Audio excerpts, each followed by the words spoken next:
G'day everyone and welcome to the Digital Investor Show. I'm your host, Matt Rard, and today we've got a really special guest all the way from New York, Chen. Now, why this is going to be such a fascinating interview is John, like most of our community, started out quite small on Flippa, buying small niche websites under $10,000, but he's been able to scale that up into a multi-million-dollar business. And what we are going to do today is have a look at some of his strategies, because John was also able to do that very, very quickly. And John has an awesome system that he applies to these sorts of sites.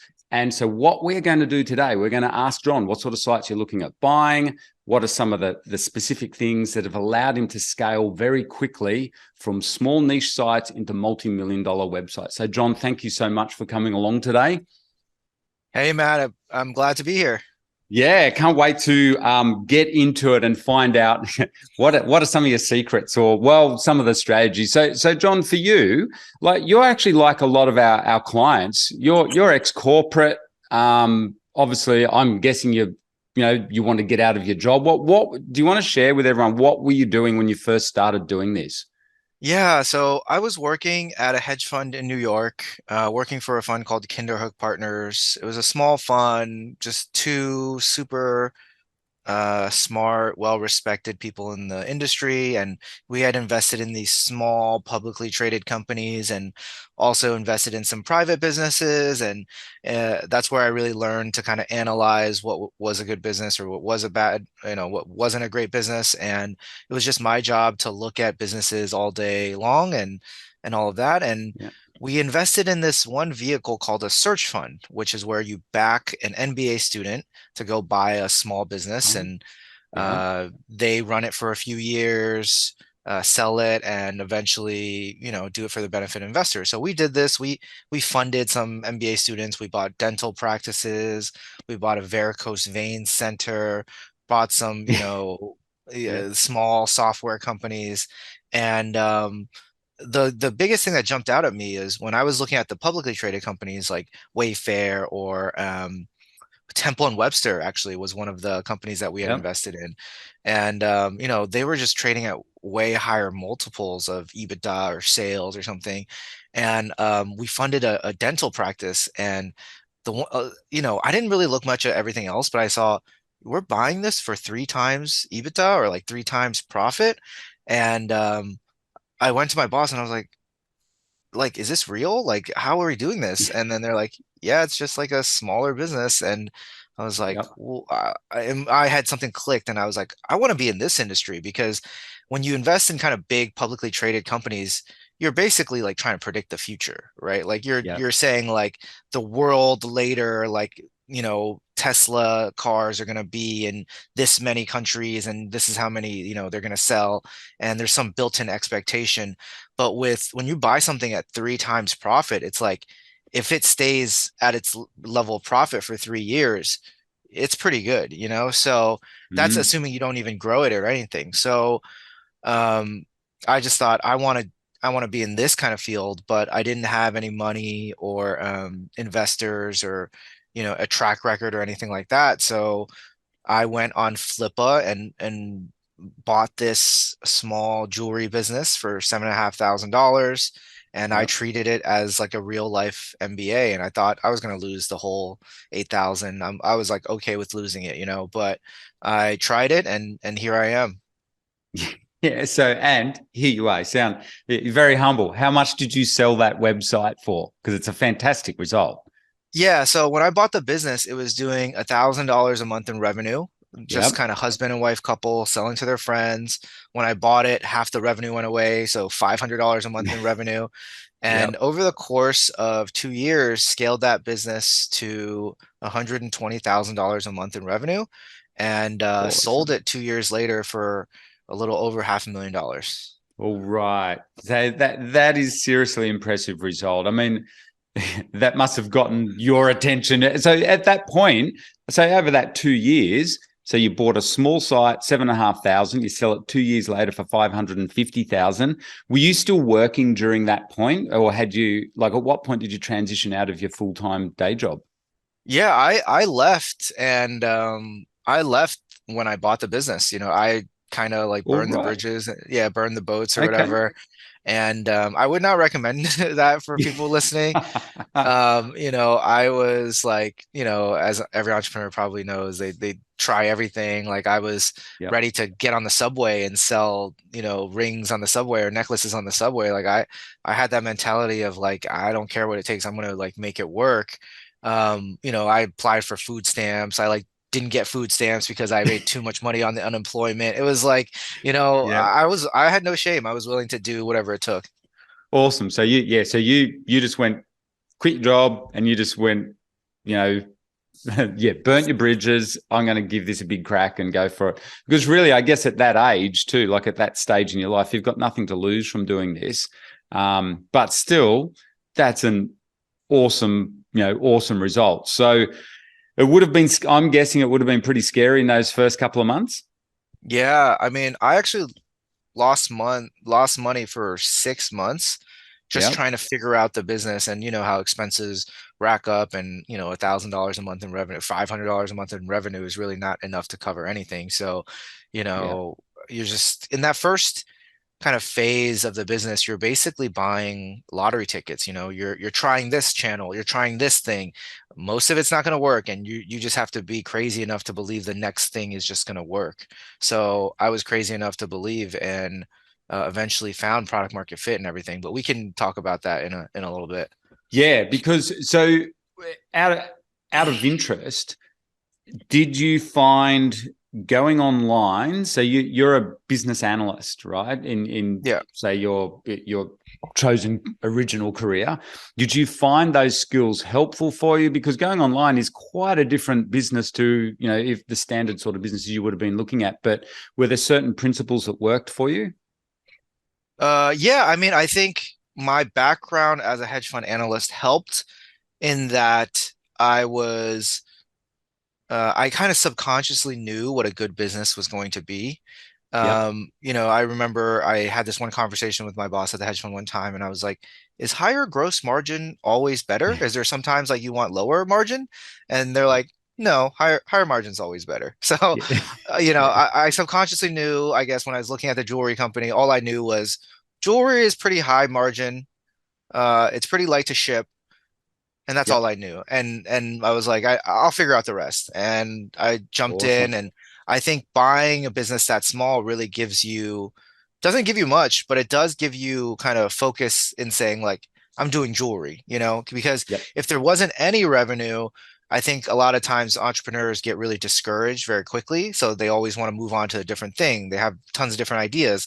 And then they jump on and they're like, oh, I want to do this, and they do it, and 3 months goes by and there's no revenue, and then you're like, do I really want to do this? So I think buying a business really helps solve that, because you have a little bit of something. Now you're just like, okay, how do I build it?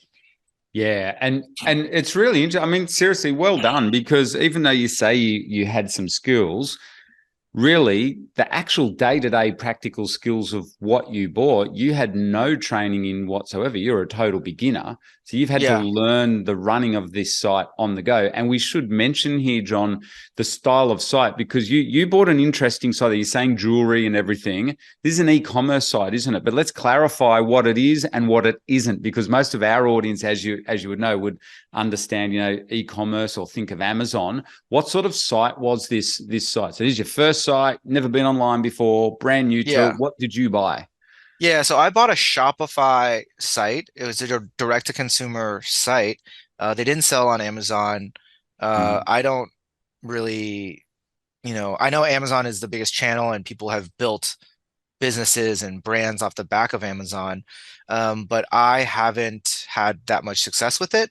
And I Mm. specifically wanted to be in a category that was not on Amazon. And the reason I didn't want to be on I Amazon see. was because, um, you know, I think there was like a few theories I had, higher margins always better, light and easy to ship. But then I thought, I want to be in certain categories that were more kind of emotional, or because if you think about the way people purchase, especially here in America, if it's anything that you search for, like a stapler is the example I always use, or uh, anything that's like utilitarian, a lot of furniture, clothing rack, whatever it is, chair. You just go on Amazon and you search stapler, purple stapler, Yep. 2-pack purple stapler. So, and then you just look on the first page and whatever has a best mix of reviews and kind of lower price, you make that price to value judgment, and then you're just probably going to buy it from Amazon because you're going to get it in a couple days. So I didn't want to make like, I didn't want to be in a business that sold these, kind of demand capture type products. I wanted to be in an industry that was more emotional. So I first did jewelry. Now a couple of the brands we own do apparel.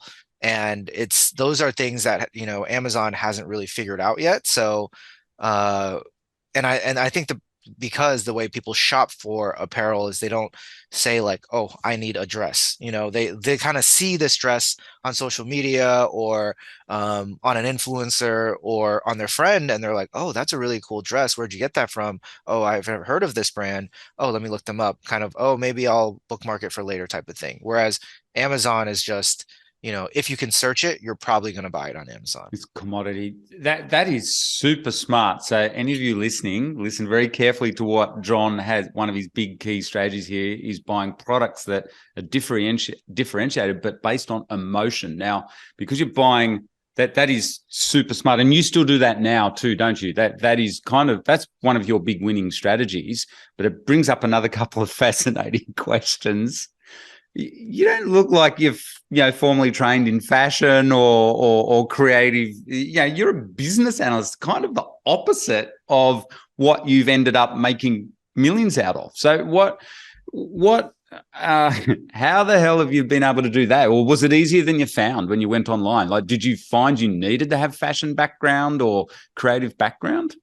I actually, I think that's actually one of the a strength is that, I'm not my target audience. And that way, you really listen to your customer more. And the way I think about the businesses is with every business, there's a customer, basically. There's one sort of customer avatar, and they're trying to do a certain job, right? They're using this business, they're buying your product to do a certain job.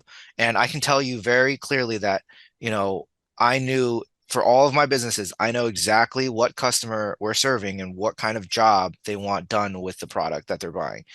So it's because I listen to them. We try to figure it out. We test different products, and certain products don't work. And if you go at it with that framework, I think it's super helpful, and it was really helpful for me, especially in e-commerce and physical products, to use that framework to, have a super honed in vision of who the customer is. Because like I said, like the customer on Amazon is basically all things to everybody, right? Like, and Yeah. what does everybody like? They like fast shipping, they like low prices, and you know, that's it. That's basically it. Yep. That's like Amazon's value prop: fast shipping, pretty low prices, okay value, and that's it.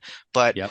other brands succeed because they don't necessarily have that, but they have, this hyper specific customer that is trying to do a very specific job that Amazon just is not that great at, providing.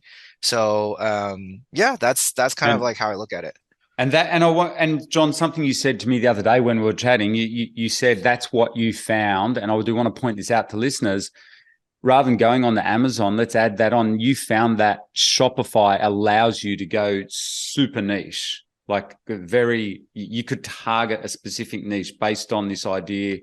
You want to be promoting emotional products, and the Shopify platform allowed you to do that. Yeah. I think if you just look at like the brands that have success on Amazon, it's kind of the lower price products, anywhere between $20 to $40, and that Mm-hmm. have pretty mass appeal. And Yep. the problem a lot of times when Amazon brands try to go off Amazon is they're like, okay, we have all this success on Amazon. We want to start our own brand. And the problem is they don't really know exactly who their customer is. Like they don't know how old they are. They don't know what the job to be done is. And I think that's the key differentiator from the Yeah. brands that do succeed off Amazon is you know who your specific, audience is and what the job that they're trying to do, are. And I think that's what you do so well. You here at eBusiness Institute, we call it customer avatar. So even when we're doing content websites, it's exactly the same thing, because we teach this idea of buying, niche websites, exactly what you're doing with physical product, but we do it with content sites. We're always constantly saying to our students, think, who's the customer avatar coming here and what do they want? So with your first site, you bought by this Shopify site, it's in jewelry, brand new to this game, never done it before. What were some of the key things that you did? So what did you do in, say, the first, let's say, 4 weeks? You let the site settle in. What were some of the quick things that you did to fix up that site to eventually get it, to turn Yeah. over millions of dollars? Yeah, so the way I'd like to think about it is actually there were kind of like two phases of the business. And the Okay. first phase was the hardest part. I basically started a brand new business, but I just had the guise of this. I didn't have to make the logo, basically. Like Yeah. I had the brand, but I found product market fit uh within the brand. So like the jewelry or the style of jewelry that the original owners were selling didn't really work that well with paid advertising, or it didn't really have big product market fit, right? Mm-hmm. So I basically tested a bunch of different styles of jewelry.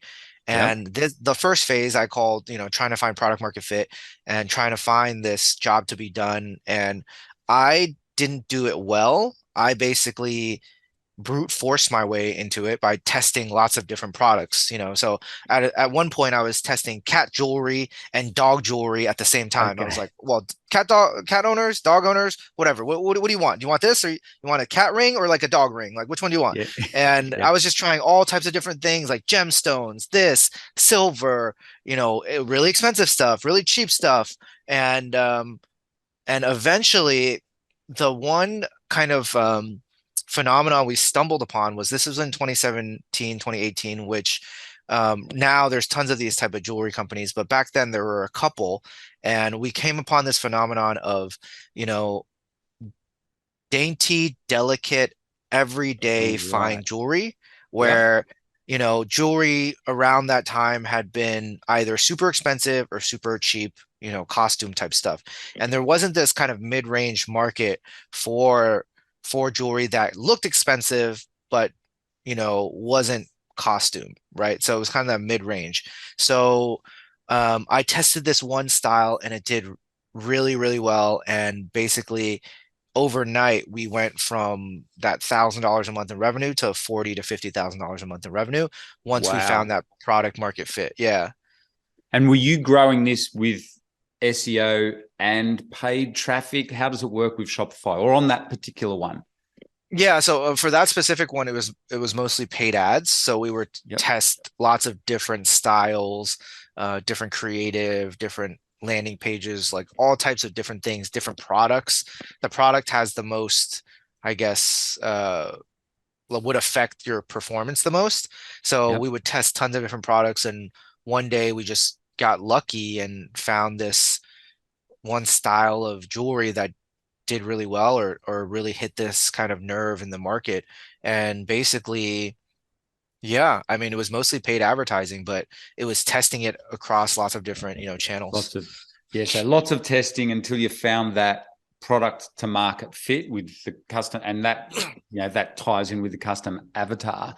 And so is that still with your other sites? So you then went on, so you sold that one for 550,000. So I'm Yep. presuming that gave you a bit of a bank to do it again, rinse and repeat. Is that still the same strategy now? So your next site, was that the wedding? Was that the wedding? What was your next site that you got success with? Yeah, so it was a plus size women's apparel one. That's right. Yeah. And Yeah, that, so no, go ahead, sorry. so are you happy to share how much you spent on that? And like, Yeah. Yeah, so that business I bought for 60,000. It came with yep. 30,000 of inventory. It was doing around 10,000 a month in revenue, and last Wow. year we did 1.8 million in revenue. Okay. Well done. That is, how long did it take you to get it to 1.8 mil? Probably a year and a half. Yeah. Wow. Okay. That's impressive. So it was first doing what, a year in revenues? It was probably doing like one. I would say anywhere between 120, probably like a 120 to 150 a year in And revenue, and yeah, you've more 10x than it. 10x Yeah. by applying this. And was it the same process, would you say? So you identified plus size market. What's some of the success, or what were the things that you noticed there? And was it the same process? I guess I'm asking you. You just test and measured and really dialed in on the customer. It was actually easier because when I bought the jewelry business, I had to find product market fit in that I had to f find a different customer basically, and Gotcha. Yeah. the job to be done was I want jewelry, specifically rings that look expensive, that look like they're made out of solid gold, but they're Yep. not, and they're more affordable, right? So uh, our average order value is around $100. That's for a couple of rings. That's not, cheap, but it's not super expensive either. With the plus size business, uh, it was more established in that it had a customer who had Mhm. a job that wanted to be done. So it was a plus size woman who basically only bought the outfits for events, to dress up for parties, Nice. for going out. So it wasn't any type of plus size wear. It wasn't, just, basics or jeans or anything like that. I specifically want to make a show. I want to be a showstopper. I want to get lots of compliments.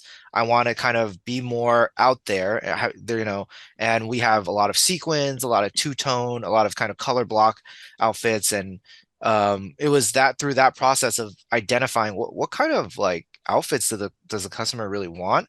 That way, when we're going through the merchandising process of, oh, what kind of new style should we introduce to this same customer, it was a lot easier to scale that and to grow, and even the paid advertising and the UGC, all of that.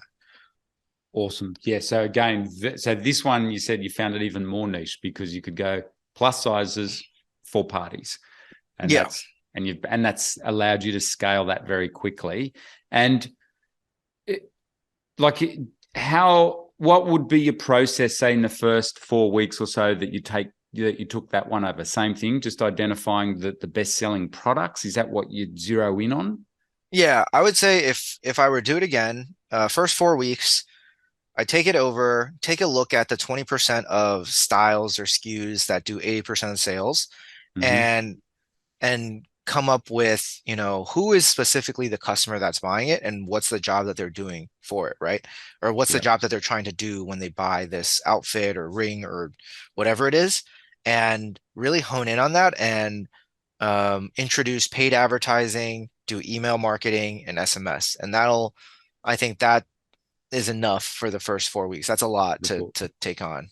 Yep. So this is for a Shopify site, so selling physical products.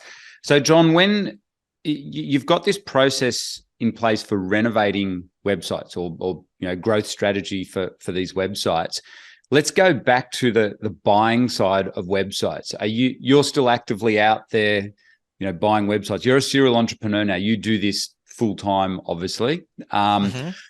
How many, and even let's go back even to your first one, how many deals would you look at on Flippa? Yeah, I would say I looked at maybe 50 to 100, and I very Yeah. quickly knew if something was like not for me, and then decided on the jewelry business. So basically, I'm just envisioning you. You're searching through. You're on Flippa, and you're looking for something that has a very defined niche. Like would that be accurate? You're not looking for broad, general type sites. You want some defined niche that you can work with. Yeah, exactly. I want someone who basically either is someone in the customer base, or basically has defined who this customer is and what kind of job that they're trying to do with this product. I know And it's like kind of like a roundabout way of saying it, but it's like, I see a ton of sites where it's run by an affiliate marketer or someone who's really good at marketing, or a drop shipper or something. And, it was like a hot product and it does really well and it comes down, and it's like, who is really buying this product? I guess, did it have its time? Or that's why I tend to stay away from Amazon businesses as well, because a lot of times the reason why something sells on Amazon is because it's cheap, it's or because cheap. it's, Yeah. yeah, yeah.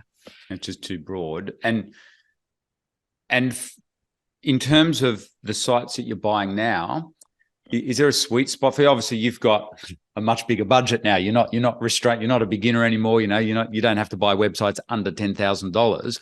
But what's your sweet spot? Where do you find yourself still looking for deals? Yeah, so we actually recently did a deal that around the $60,000 range. So I Okay. probably tend to look for businesses in the 50 to $200,000 range, and Yep. then knowing that that has a more chance of a more defined product market fit, and then hopefully can grow that and scale that up as Just well. yeah, so you've got a big yeah upside there. So relatively compared to bricks and mortar businesses, these are still very low investments to get into. 50,000 to up to 200,000, and with your skills now, able to scale it so high. And so with your skills, John, because they are obviously so impressive, and you've got this dialed in. What else are you doing now? Because this is super cool. I wanted to share this with the guys. What's the next step for you? Yeah, For so you I'm here? yeah, so I get a ton of requests on, LinkedIn or Flippa or just getting messages. And if anybody wants to learn about, my process of how I do it, they can go to amplifycapital.us. And Mhm. I do a weekly newsletter where I share kind of the stories and tactics and all of that. That's totally free. And I'm also starting a fund on Flippa, Flippa Awesome. Invest, Yep. where we're raising $1 million to buy maybe 3 to 5 of these smaller e-commerce businesses, grow them, and then scale them, and then hopefully exit them for the benefit of investors. So I think that's only for accredited investors. So if anyone's interested, they can go to amplifycapital.us or Flippa Invest, and they should have all the info in there. Mate, well done. Here you are, young guy, quit your job, like burn all your bridges. What was it back in 2017? And what, only 5 years later, you are starting your own investment fund, buying and selling web or buying up websites. That's seriously impressive. Do you ever pinch yourself? Yeah, I mean, yeah, I That's mean, it's crazy. It's crazy how fast time or how fast things have happened and how fast I was able to grow the business. Like, I think if you were to tell me, 5 years ago that, I'd be in this position, I don't think I'd believe you. But I think when you kind of take the leap of faith and kind of put all your efforts and into something, I think, a lot of things can happen, especially after the first couple years when you start to kind of figure it out. Yeah, it's seriously impressive result to go from absolute beginner buying websites through to running an investment firm where you're raising $1 million to buy websites and to scale them up. And I'm sure you're going to be doing a lot bigger things. But I often at this point it gets me wondering, like, what's your background, like your family background? Do you come from a family of entrepreneurs? Where do you think you get this full-on entrepreneurial bent? What did your dad do? What did your mum used to do?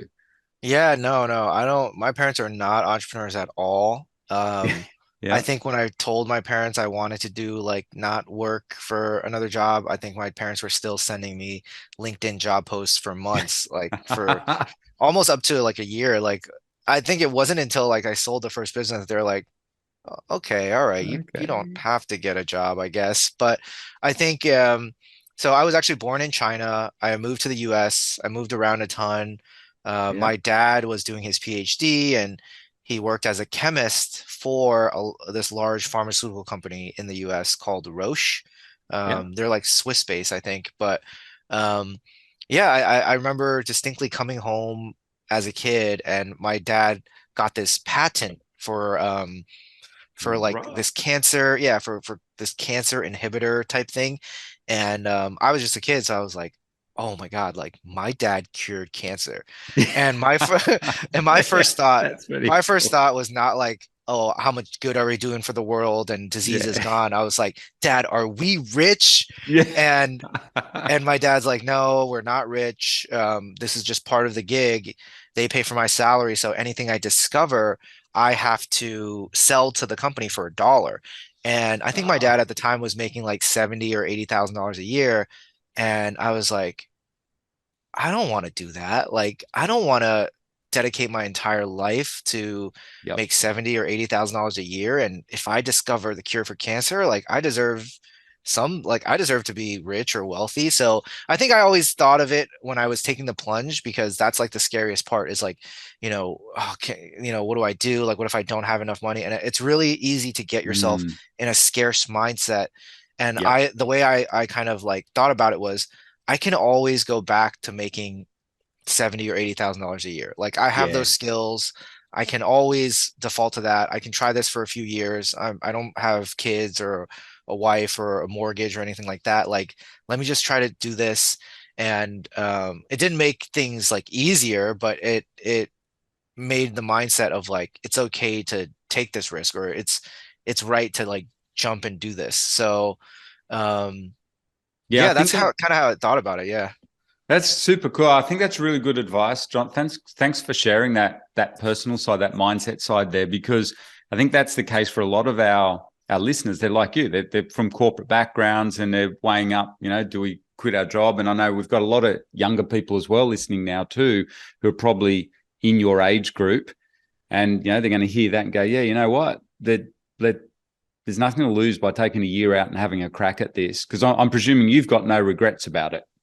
Oh, I think it was the best decision of my life. I think, like you're hearing about all of I have a lot of friends who work in these like tech companies and, all these layoffs and stuff like that. And, it's cushy until it's not. And, Yep. I think in the Yeah. next 5 to 10 years, you'll see a lot more entrepreneurs kind of popping up just because they're realizing like, hey, these cushy jobs at Facebook aren't, going to last. So, it's not, they have great food and all of that, but Yeah.